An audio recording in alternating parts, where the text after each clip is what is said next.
आधिकारिक अधिकार था, उसको लेकर कुछ चीजें उठी है जो सुप्रीम कोर्ट के ऑर्डर में आई है। सर आज अब वो बाहर तो आ जाएंगे, पर वो मुख्यमंत्री के रूप में जो कार्य कर सकते थे वो नहीं कर पाएंगे। क्या करना चाहेंगे, क्या उसको लेकर क्या बोलना चाहते हैं आप? नहीं, किसी भी मुद्दई के लिए बेल मिलना एक स्वागत योग्य कदम है, इसमें कहीं कोई दो राय नहीं है। कोई भी लिटिगेंट होता है, अगर वो जेल में होता है और उसको अगर सर्वोच्च न्यायालय से बेल मिलता है तो स्वाभाविक उसके लिए खुशी की बात होती है।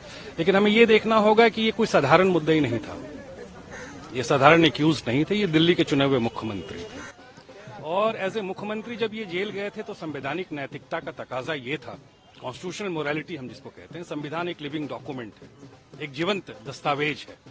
अगर वो जीवंत दस्तावेज है तो उस लिविंग एंटिटी की एक नैतिकता भी होती है, जैसे हमारी सबकी आपकी होती है। एक कुर्सी टेबल की तो नैतिकता होगी नहीं। तो संवैधानिक नैतिकता का तकाजा ये होता है कि आपके ऊपर कोई आरोप लगे और आपको जेल जाना पड़े तो आरोप की सत्यता या आप जब तक आप निर्दोष साबित नहीं होंगे तब तक आपको अपने पद से नहीं रहना चाहिए। इस मुल्क में शास्त्री से लेकर के आडवाणी तक, एक छोटे अफसर से लेकर के बड़े प्रधानमंत्री तक ने रिजाइन किया है अगर उन पर आरोप लगा है। तो उस दौर में इन्होंने रिजाइन नहीं किया, ये जिद पे अड़े रहे। तो खैर, संविधान निर्माताओं को कभी ये समझ में नहीं आई थी या उन्होंने फोर्स ही नहीं किया था कि ऐसा दौर भी आएगा कि एक ऐसी हड्डबिता होगी कि एक आदमी पे इल्जाम लगेगा, उसको जेल जाना पड़ेगा, वो बोलेगा नहीं हम जेल तो चले जाएंगे लेकिन मुख्यमंत्री का पद नहीं छोड़ेंगे। ये उस दौर की नैतिकता नहीं थी ऐसी, उस दौर की जिस दौर में संविधान बना था हमारा। लेकिन ठीक है, वक्त के साथ चीजें बदलती हैं। इन्होंने रिजाइन नहीं किया, ये जेल चले गए। पिछले 3-4 महीने से दिल्ली का शासन जो है एब्सोल्युटली ग्राउंडेड है, इट इज बोर्ड डाउन। आए दिन हमें अखबारों में भी पढ़ने के लिए मिलता है, कोर्ट में भी, हाईकोर्ट ने भी बहुत बार सीज्ड ऑफ द मैटर कि दिल्ली का शासन चल नहीं रहा है, जो वेलफेयर काम है वो हो नहीं रहे हैं, क्योंकि दिल्ली एक छोटा मोटा राज्य तो है नहीं, कैपिटल रीजन है, यहाँ पे केंद्र सरकार का सत्ता का केंद्र है। अब देखिए 3-4 महीने से तो शायद ये अंदर ही है। 4 महीने के बाद जब ये बाहर निकलते हैं तो supreme court, honourable supreme court कुछ बेल कंडीशंस रखता है।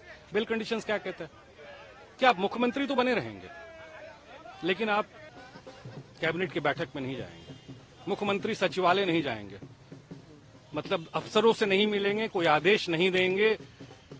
तो फिर ये लेम डक मुख्यमंत्री का कोई प्रोविजन हमारे संविधान में नहीं है। आप या तो मुख्यमंत्री हैं या नहीं है।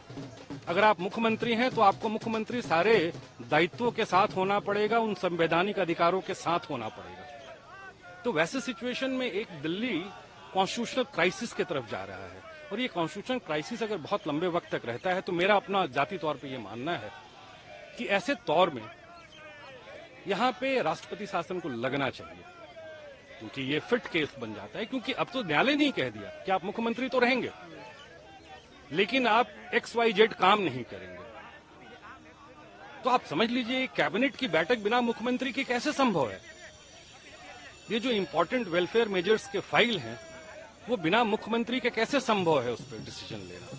ट्रांसफर पोस्टिंग्स कैसे संभव है, वो जो रिमिशन है कन्विक्ट्स की, लाइफ इम्प्रिजनमेंट वगैरह की, उसके रिमिशन के फाइल्स कैसे मूव करेंगे। तो अगर एक छोटे से एग्जाम्पल भी मान लें कि एक कन्विक्ट है, उसकी लाइफ एंड लिबर्टी भी इस ऑर्डर से अफेक्टेड हो रही है, either this order has to go or that person has to go. तो this is how it is ji.